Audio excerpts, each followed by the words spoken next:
ಗಂಡಿನ ಬ್ರೈನ್, ಬಾಯ್ brain respond ಮಾಡೋದು ಬೇರೆ. ನಾವಿಬ್ರು ಏನ್ ತಿಳ್ಕೊಂಡ್ಬಿಟ್ಟಿವಿ ಗೊತ್ತಾ ಮೇಡಮ್? ನಾವೆಲ್ಲರೂ ಏನ್ ತಿಳ್ಕೊಂಡ್ಬಿಟ್ಟಿವಿ ಅಂತ ಹೇಳಿದ್ರೆ, 1ನೇ ಕ್ಲಾಸಿಗೆ ಮಗು ಸೇಮ್ 6 ವರ್ಷದ ಗಂಡು ಹುಡುಗನ 1ನೇ ಕ್ಲಾಸಿಗೆ ಹಾಕಿದೀವಿ, 6 ವರ್ಷದ ಹೆಣ್ಣು ಹುಡುಗಿನ 1ನೇ ಕ್ಲಾಸಿಗೆ ಹಾಕಿದೀವಿ ಅಂದ್ರೆ ಇಬ್ರು ರಿಸಲ್ಟ್ ಸೇಮ್ ಬರ್ಬೇಕು ಅಂತ ಎಕ್ಸ್ಪೆಕ್ಟ್ ಮಾಡ್ತಿದ್ವಿ. ಬಟ್ ಆದ್ರೆ ಸೈಂಟಿಫಿಕ್ ರೀಸನ್ ಏನ್ ಹೇಳ್ತಿದೆ ಅಂತ ಹೇಳಿದ್ರೆ, ಸೈನ್ಸ್ ಏನ್ ಹೇಳುತ್ತೆ ಅಂತ ಹೇಳಿದ್ರೆ, ಬಾಯ್ 2 ವರ್ಷ ಡಿಲೇ ಇರುತ್ತೆ, ಬಾಯ್ ಬ್ರೈನ್ 2 ವರ್ಷ ಡಿಲೇ ಇರುತ್ತೆ, ನನ್ನ ಗರ್ಲ್ ಬ್ರೈನ್ 2 ವರ್ಷ ಅಡ್ವಾನ್ಸ್ ಇರುತ್ತೆ, ಫಾಸ್ಟ್ ಇರುತ್ತೆ ಅಂತ ಹೇಳ್ತಿದ್ದಾರೆ.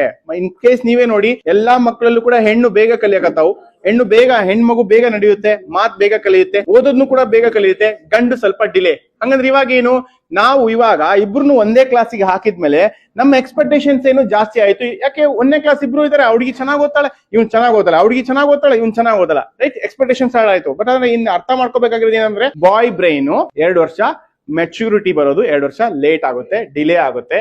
ಅಂದ್ರೆ ಏನಪ್ಪಾ ಆಗುತ್ತೆ ಅಂತ ಹೇಳಿದ್ರೆ, ಬಾಯ್ ಬ್ರೈನಿಗೆ ಥಿಂಕಿಂಗ್ ಪ್ಲಸ್ ಇಂಪಲ್ಸ್ ಕಂಟ್ರೋಲ್ ಅಂತ ಏನಿರುತ್ತೋ ಅದು ಲೇಟ್ ಆಗುತ್ತೆ. ಥಿಂಕಿಂಗ್ ಮತ್ತೆ ಇಂಪಲ್ಸ್ ಕಂಟ್ರೋಲ್ ಏನಾಗುತ್ತೆ, ಲೇಟ್ ಆಗುತ್ತೆ. ಎರಡನೇ ವಿಚಾರ ಏನ್ ಗೊತ್ತಾ ಮೇಡಮ್, ಬಾಯ್ ಬ್ರೈನ್ ಇದೆಯಲ್ಲ, ಮಗುವಿನ ಬಾಯ್ ಬ್ರೈನ್, ಈ ಮಗುಗೆ movement is equal to learning. Movement, physically movement is equal to learning. ನಾವ್ ಏನ್ ತಿಳ್ಕೊಂಡ್ಬಿಟ್ಟು ಗೊತ್ತಾ, ಫಿಸಿಕಲಿ ಮೂವ್ಮೆಂಟ್ ಡಿಸ್ಟ್ರಾಕ್ಷನ್ಸ್ ಅಂತ ತಿಳ್ಕೊಂಡ್ವಿ. ಅವ್ನು ಒಂದತ್ರ ಕುಂದ್ರದೇ ಇಲ್ರಿ ಸರ್, ಅವನು ಒಂದತ್ರ ಕುಂದ್ರದೇ ಇಲ್ಲ, ಎದ್ದೆ ದೊಡ್ಡೋಕನ, ಹಾರಾಡ್ತಾನ, ಕೂಗಾಡ್ತಾನ.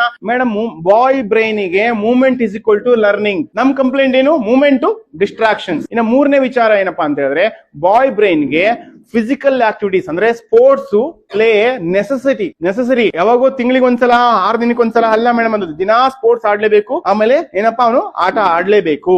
ಇದು ಬಾಯ್ ಬ್ರೈನ್ ನ ಫಂಕ್ಷನ್. ಇನ್ನೊಂದು ವಿಚಾರ ಏನಪ್ಪಾ ಅಂತ ಹೇಳಿದ್ರೆ, ಬಾಯ್ ಬ್ರೈನಿಗೆ ಹುಡುಗ ಅಥವಾ ಗಂಡು ಟೀಚರ್ ಅಥವಾ ಅವ್ರ ಅಪ್ಪ ಅವನಿಗೆ ರೋಲ್ ಮಾಡಲ್ ಆಗೋಕೆ ಹೆಚ್ಚು ಇರುತ್ತೆ. ಹೆಣ್ಣು ಹೇಳಿದ್ನ ಒಪ್ಕೊಳ್ಳಕ್ ರೆಡಿ ಇಲ್ಲ, ಅವನು ಗಂಡು ರೋಲ್ ಮಾಡ್ಲೇಬೇಕು. ಇದು ಬಾಯ್ ಬ್ರೈನ್ ಫಂಕ್ಷನ್ ಆಗೋದು. ಅರ್ಥ ಆಗುತ್ತಾ?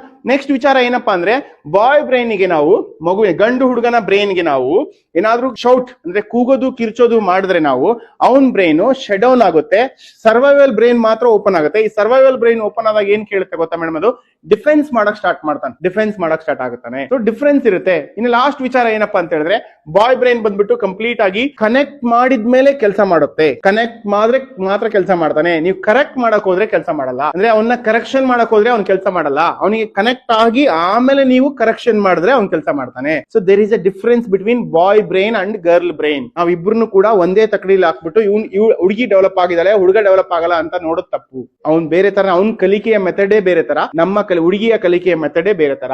ಬಟ್ ನಾವ್ ಇಬ್ರಿಗೂ ಒಂದೇ ತರ ಟ್ರೀಟ್ ಮಾಡಿ ರಿಸಲ್ಟ್ ನ ಒಂದೇ ತರ ಎಕ್ಸ್ಪೆಕ್ಟ್ ಮಾಡ್ತೀವಿ. ಸೈನ್ಸ್ ಹಂಗಿಲ್ಲ.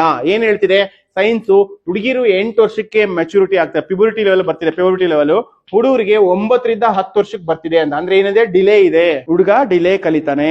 ಬಟ್ ನಾವ್ ಇವಾಗ ಕೇಳ್ತಿರೋದೇನಂದ್ರೆ, ಇಬ್ರು 2ನೇ ಕ್ಲಾಸ್ ನಾಗಿದ್ದಾರೆ, ಯಾಕೆ ಅವಳು ಬರೀತಾಳೆ, ಬಹಳ ಜನ